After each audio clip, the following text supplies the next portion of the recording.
안녕하세요. 반갑습니다. 디딤돌 초등 고학년 독해력 1권 강좌 소개 시간입니다. 이제 본격적으로 독해력 공부를 해봐야겠다라고 생각하는 또 우리 학생들, 학부모님들이 아마 이 강좌를 매우 궁금해하고 있을 것 같은데요. 본격적인 독해 학습에 앞서서 1권 내용은 어떤 내용인지, 아니 그보다 앞서서 이 초등 고학년 이 독해력 공부 꼭 해야 되는 건지, 이 교재로 꼭 해야 되는 건지, 이 강의가 또 얼마나 도움이 될지 여러 가지가 궁금하실 것 같습니다. 그래서 그 궁금증을 좀 풀어보는 시간이에요. 자, 1권 내용이 어떻게 구성되어 있고, 그리고 초등 독해력이 왜 고학년에서 중요한지 이와 같은 내용들을 함께 살펴보도록 하겠습니다. 자, 우선 가장 궁금해 하실 만한 것, 사실 우리가 독해 공부를 하는 가장 중요한 목적은 수능 국어 영역 때문이에요. 그렇죠? 누구나 맞아요, 이렇게 인정을 하실 것 같은데, 이 수능 본격 독해는 정말 초등 고학년에서 무조건 시작을 해야 됩니다. 그보다 더 앞서 시작하면 더 좋죠. 근데 이제 나 초등 고학년이다, 우리 아이가 초등 고학년이다, 그러면 이제 주저하지 말고 시작을 해야 된다는 거예요. 왜 그럴까? 사실 이제 한번 생각을 해볼게요. 독해라는 건 단순히 글을 읽는 능력은 아닙니다. 사실은 사고력을 바탕으로 하는 내용인데, 어떤 내용들이 들어가느냐면 사실적 독해, 추론적 독해, 비판적 독해, 창의적 독해, 이와 같은 내용들이 바로 본격 수능 독해라고 할 수 있어요. 제가 아까 사고력이 중요하다고 말씀드렸는데, 보면 사실 사실적 독해 같은 경우는 지문 내용을 읽고 내용을 파악하는 거라면, 나머지는 추론이나 비판이나 창의입니다. 모두 굉장히 생각하는 능력을 중요시한다는 생각이 딱 들게 되죠. 바로 이와 같은 본격 수능 독해를 이제 시작하는 데 있어서 왜 초등 고학년이냐? 바로 이 초등 고학년 이 시기가 우리 아이들의 사고력이 좀 증폭되는 시기라고 볼 수 있어요. 물론 영유아기 시절에도 뇌는 굉장히 빠르게 발달을 하는데, 영유아기 시절에 이제 발달하는 뇌는 호기심에 대한 내용이라면, 이제 그 사고력, 여기서 말하는 사고력이라는 것은 주어진 정보를 그대로 받아들이는 거에서 끝나는 것이 아니라, 이 정보를 내가 내 뇌를 통해서 나름 편집하는 능력이에요. 그래서 저는 이 편집하는 능력이 바로 사고력이라고 생각하고, 이것의 좀 더 세부적인 영역이 그 편집의 능력이라는 게 추론도 해보고 비판도 해보고 창의력도 발휘해서 내 나름대로 또 나만의 어떤 융합적인 그 지식이나 정보들을 생산해내는 것, 저는 이것을 생각하거든요. 근데 이런 부분들이 사실 초등 고학년에서 우리 아이들이 본격적으로 발달을 한다라는 겁니다.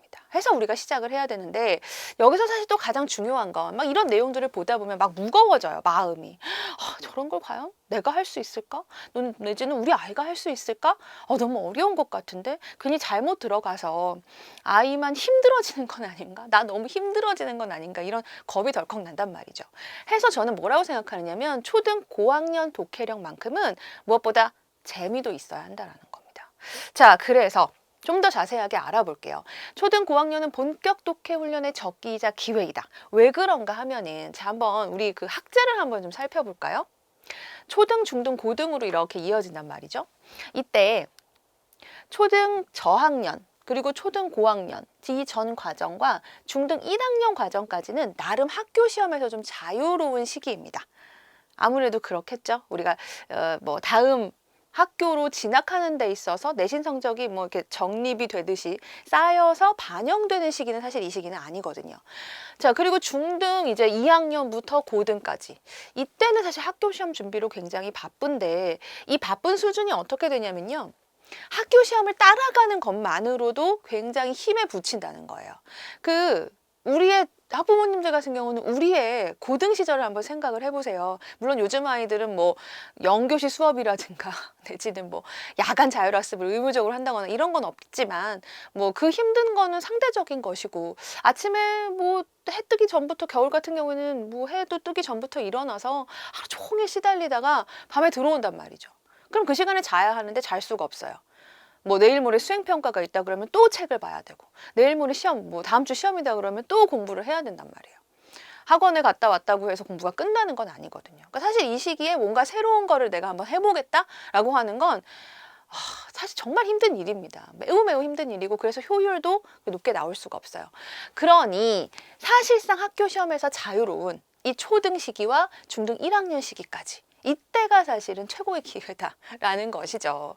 자, 초등 저학년은 그래서 독해의 기초를 다지는 겁니다. 앞서 제일 먼저 사실 이해 같은 것들이 있었는데 기본적으로 문장을 읽고 이해해서 답을 찾아낼 수 있는 이와 같은 실력을 초등 저학년에서 기른다면 이제 초등 고학년에서 중등 나아가서 이제 고등 1학년 요때까지는 독해의 실력 바짝 올려야 되고요. 고2에서 뭐 이제 고3 이때는 뭐 실전이죠. 이런 식으로 독해가 쭉 진행이 된다고 하면 정말 그야말로 이 초등 고학년 요 시기가 독해 훈련의 집중 시기라는 거죠. 그러나 보다 재밌어야 한다. 그죠? 재미있게 해보자는 거예요. 여러분 사실 독해가 막상 그 교재를 열어가지고 지문을 읽어보잖아요. 되게 재미있는 지문들이 정말 많아요.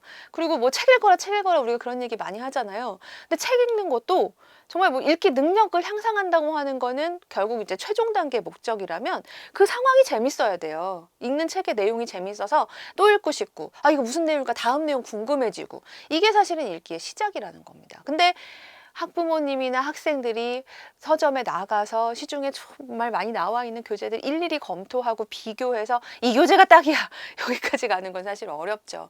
저희 교재가 우리 디딤돌 교재가 다 해드릴게요.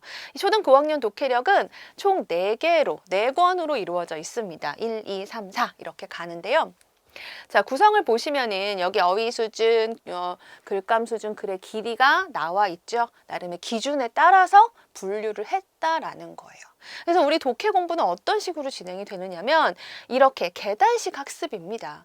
우리 교재로 공부하지 않더라도 다른 교재로 공부한다고 해도 역시 마찬가지예요. 근데 이제 최종 단계는 이거겠죠. 어느 교재는지 간에 가장 높은 수준의 교재 내용까지 쉽게 읽고 문제 푸는 거. 그게 사실은 우리 모두의 목표죠. 근데 여기도 나와 있지만 한 단계 한 단계 수준을 끌어올려야 합니다. 한 번에 어려운 글을 바로 독해한다? 어렵겠죠. 뭐 간혹 그런 경우 정말 한 1000명에 한두 명 정도는 나도 모르고 우리 부모님도 몰랐어. 나에게 이렇게 엄청난 독해 기술이 있는지 타고난 재능이 있는지 몰랐어. 그런 경우는 아무 어려운 교재 뭐 당장 뭐 어제 뭐 지난달에 내지는 뭐 작년에 수능 문제 나왔던 거 바로 풀어도 탐차는 아이들 간혹 있어요. 1000명에 한 명. 근데 그거는 뭐 1000명에 한 명이고요. 우리가 1000명에 한 명이 아니라고 해서 좌절할 필요 없잖아요. 이렇게 단계별로 올려가면 된다는 얘기입니다. 글감 수준이나 글의 길이를 기준으로 해서 이렇게 4가지로 나눠봤고 이 시간은 우리 고학년 1 강좌 소개잖아요. 고학년 1은 어휘 수준은 중하이며 글감 수준은 역시 중하이고 글의 길이는 약 900자 정도예요. 그래서 우리 초등 고학년 친구들 이제 막 시작하는 친구들이 부담 없이 접근할 수 있어요. 시작부터 너무 많은 내용, 너무 어려운 내용으로 들어가면 재미를 느끼기도 전에 지루할 수 있겠죠. 내지는 아예 싫어 이렇게 될 수 있겠죠. 그것만 막으면 돼요. 사실 초등 고학년 처음 시작할 때. 자, 실력 향상을 위한 본격 독해 트레이닝이 바로 이 시간입니다. 여기 보시면 이제 여러 가지 독해 주제들 보면 정말 여러 주제들이 있어요. 몇 가지 정리를 해보면 인문 부분에서는 뭐 역사, 철학, 언어, 뭐 사회 부분에서는 정치, 경제, 문화, 뭐 매체, 복지, 뭐 이와 같은 내용. 과학에서는 이제 과학의 4개 영역이죠. 물리, 화학, 생물, 지구과학에다가 이제 과학 이론 같은 내용들. 그리고 기술 부문, 그리고 예술 부문. 전체적으로 한 이런 정도 부문들이 수능 국어의 출제 영역입니다. 우리 교재는 이런 수능 국어의 출제 영역들을 골고루 다루고 있어요. 근데 이 골고루 다루고 있다라는 말씀은 제가 왜 드리느냐 하면 재밌어야 된다 그랬잖아요. 우리 아이들 중에 우리 아이는요 과학을 좋아해. 그래서 과학책은 보지 말라 그래도 혼자 알아서 봐. 아니면 우리 아이는요 의학을 그렇게 좋아해. 뭐 다큐멘터리 명의 막 이런 그런 프로그램을 제일 재밌게 봐. 이런 경우도 있을 거예요. 그런 주제들을 다 담고 있어요. 우리가 독해 공부 제가 뒤에 가서도 말씀드리겠지만 어느 교재를 보시든지 간에 1페이지부터 차근차근 이렇게 할 필요 사실 없어요. 보면 다 주제별로 영역별로 지문들이 제재들이 구성이 되어 있죠. 차례 보면서 나 이 지문 재밌을 것 같아. 나 이거 어제 뉴스에서 봤는데 요새 우리 이런 거 가지고 친구들하고 얘기 많이 하는데 그럼 그런 부분의 지문부터 먼저 보는 거예요. 재밌겠죠? 누가 보지 말라 해도 보겠죠. 왜냐면 내가 관심 있으니까. 그렇게 호기심을 가지고 관심을 가지고 시작하는 것. 이게 바로 독해입니다. 자, 어떻게 공부를 하면 좋을까? 우리 교재는요. 지금 1권만 가지고 말씀을 드릴게요. 각 영역별로 4개 주제씩 총 40개 지문으로 이루어져 있어요. 그러니까 영역이 총 10개다라고 생각하시면 되겠죠. 자, 이 가운데 우리 강의는 12개 지문을 함께 살펴보도록 할 겁니다. 근데 12개 지문을 어떻게 골랐느냐? 우리 교재에 보면 수능 연결이라는 코너가 있어요. 문제에 보면 그 문제 아래쪽에 수능 연결 해가지고 코너가 나와 있는데 이 코너가 뭐냐면은요.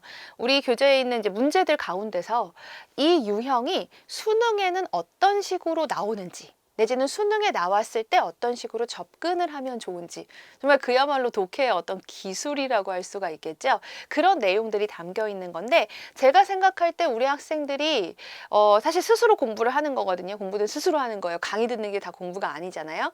다른 것들은 충분히 뭐 읽고 문제 풀고 할 수 있다면 이 수능 연결 코너만큼은 제가 좀 참견해서 이런 문제가 시험에 이런 식으로 나오는 거야. 그러니 시험에서 이런 문제가 나왔다. 그러면 우리가 지금 함께 공부한 요 방법 잘 기억해두고 그 방법을 활용해서 문제를 풀면 돼. 내지는 이런 내용이 나왔을 때 당황할 필요가 없는 거야. 이거 우리가 이렇게 공부했었던 내용인 거야. 라고 정리를 할 겁니다. 그래서 이제 우리 친구들 머릿속에 독해의 기술에 대한 내용들도 정리될 수 있도록 해볼 거예요. 이렇게 총 12개의 지문을 함께 살펴보면서 수능까지 연결되는 제대로 된 독해 학습을 해보자는 거죠. 어디까지 연결되는? 맞아요. 수능까지 연결을 해보자. 뭐 결국은 우리가 수능 국어 영역 때문에 공부하는 거니까. 자, 그래서 미리 좀 살펴보고 가겠습니다. 우리 그 9학년 독해력 1에서는 12개 지문 만날 거라고 했죠. 어떤 지문인지 한번 간략하게 제목만 볼게요. 자, 인문 첫 번째, 인문 01입니다. 사람들은 왜 동조 행동을 할까가 제목이에요. 그러면 여기 글의 내용은 뭘까요? 그렇죠? 동조 행동이 뭔지에 대해서 설명을 해야 되겠죠? 그 이유도 정리가 되어 있다고 해요. 이 지문을 우리가 함께 보면서 중심 화제라는 부분에 대해서 살펴보도록 하겠습니다. 중심 화제라는 말이 독해에서 정말 많이 나와요. 그래서 이 지문 내용과 함께 중심 화제가 뭔지, 시험에서 나올 때는 어떻게 풀어야 하는지 볼 거고요. 자, 그 다음에는 5번째 지문인데 영역은 사회입니다. 문의 여닫는 방향은 어떻게 결정될까? 재밌죠? 저 오늘 여기 스튜디오 들어올 때도 문 열고 이렇게 들어왔어요. 뿐만이겠습니까? 제가 집에서 나와서 여기까지 오는 동안에 몇 개의 문을 열었을까요? 우리가 살면서 만나는 이런 다양한 문들의 여닫는 방향이 그냥 막정한 게 아니더라고요. 이 지문 보고 깜짝 놀랐습니다. 3가지 요인에 대해서 설명을 했다고 해요. 자, 이런 글 내용은 정말 우리의 생활과도 직접적인 관련이 있다 보니까 배경 지식을 쌓는 데도 도움이 많이 됩니다. 사실 수능 국어 영역에서 또 강해지는 방법 중에 하나가 배경 지식이 많은 친구들은 문제 풀 때 별로 두려움이 없어요. 다 자기가 어디서 봤던 내용이거든요. 기본적으로 뭔가를 알고 있기 때문에 접근하기도 쉽겠죠. 이렇게 배경 지식을 쌓아볼게요. 여기서는 내용일치라고 하는 핵심 용어를 함께 볼 겁니다. 역시 독해 문제에서 많이 나오는 용어거든요. 자, 이어서 12번째 지문, 영역은 경제예요. 기펜의 역설이 나타나는 이유. 너무 고급스럽죠? 어디 가서 누구에게 기펜의 역설이라고 알아? 이런 말을 할 수 있다고 생각해 보세요. 얼마나 뿌듯하겠어요. 별로 어렵지는 않아요. 경제학과 관련된 어떤 용어인데 이 기펜의 역설이 뭔지에 대해서 알려주는 글이고요. 여기서는 지문 파악이라고 하는 핵심 용어와 함께 지문 내용 읽어볼 겁니다. 13번째 지문은 영역은 매체입니다. 광고는 어떻게 볼까? 광고의 종류와 설득 방법, 광고를 바라보는 자세인데 이 내용은 사실 국어 교과서에서도 꼭 다뤄요. 영역 가운데 하나가 들어있어서 역시 또 도움이 되는 배경 지식이 될 수 있겠죠. 핵심 용어는 설명 방법입니다. 국어 시간에 설명 방법이라는 말 정말 많이 나오죠. 정의, 예시, 비교, 대조, 분류, 분석 우리 학부모님들이라면 들어보셨을 거예요. 여기서 함께 좀 짚어볼 거고요. 이어서 17번째 지문은 과학 영역입니다. 엄마 손은 약손. 우리 학부모님들도 우리 자녀들에게 해주시는지 모르겠어요. 배 아파 엄마 할 때 엄마 손은 약손하고 쓸어주는데 이게 진짜 치료 효과가 과학적인 근거가 있다고 합니다. 주장과 근거를 담은 글이고요. 어떤 주장 또 어떤 근거가 나와 있는지 역시 생활과도 관련이 있으니까 우리 친구들이 재미있게 읽을 수 있는데 이와 관련해서 우리 글쓰기 단계 함께 살펴볼 겁니다. 이어서 기술 영역이고요. 21번째 지문입니다. 자율주행차. 최근에 정말 핫하죠. 자율주행차와 관련된 주식시장에서도 참 바쁘죠. 사야 돼 말아야 돼. 뭐 올랐다 내렸다 복잡한데 그 자율주행차와 관련한 신기술에 대해서 소개하는 글이에요. 저도 좀 놀랐습니다. 아, 이런 기술까지 적용이 된다면 자율주행차의 단점이 좀 해결될 수 있지 않을까 싶은데요. 함께 보면서 여기서는 내용 전개 방식이라고 하는 용어 살펴봅니다. 자, 이어서 언어 영역에서, 언어 분야에서 25번째 지문이고요. 읽기란 무엇인가? 역시 국어 교과서에서 한 번쯤은 봤을 만한 나오는 내용입니다. 그래서 관련 있게 읽어볼 수 있을 거고요. 핵심 용어는 사전적 의미입니다.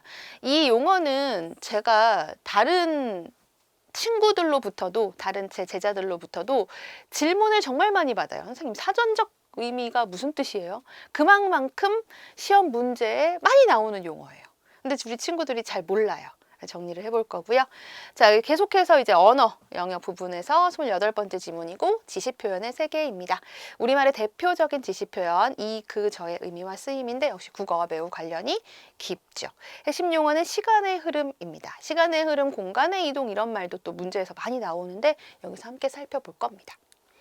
자, 이어서 29번째 지문입니다. 영역은 문화고요. 부채 이야기. 부채에 대해서 여러 가지 특징들을 설명한 글인데 읽으면서 낱말들의 관계 볼게요.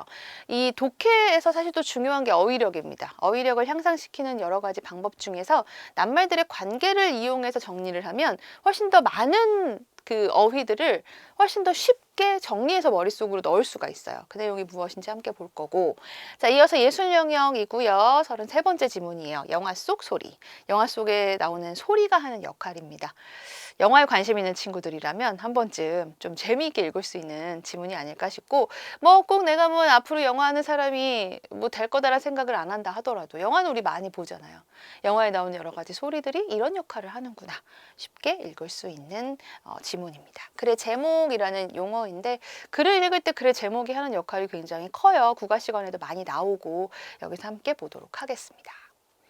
자, 이어서 37번째 지문입니다. 영역은 환경이고요. 인류가 생태계에 미친 영향. 별로 좋은 영향이 아닐 것이다 라는 게 제목에서부터 짐작이 되는 것 같은데요. 핵심 용어는 빈칸 추론입니다.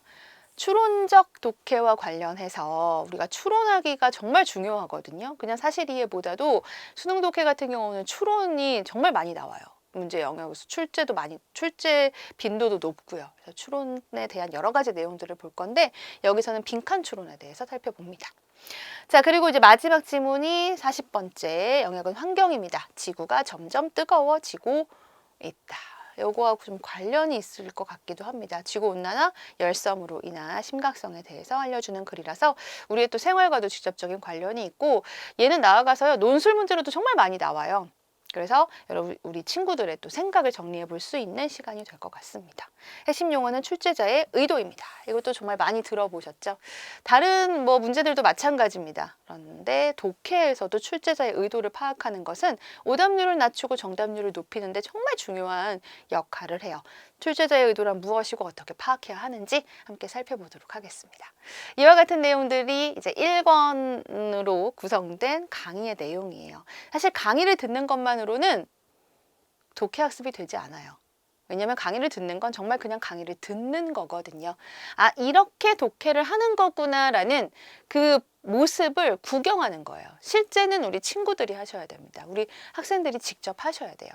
다만 할 때 이제 시작하는 부분이니까 좀 더 재미있게 호기심을 가지고 어렵지 않게 들어갔으면 하는 바람이 우리 교재와 또 제 강의에 담겨 있습니다.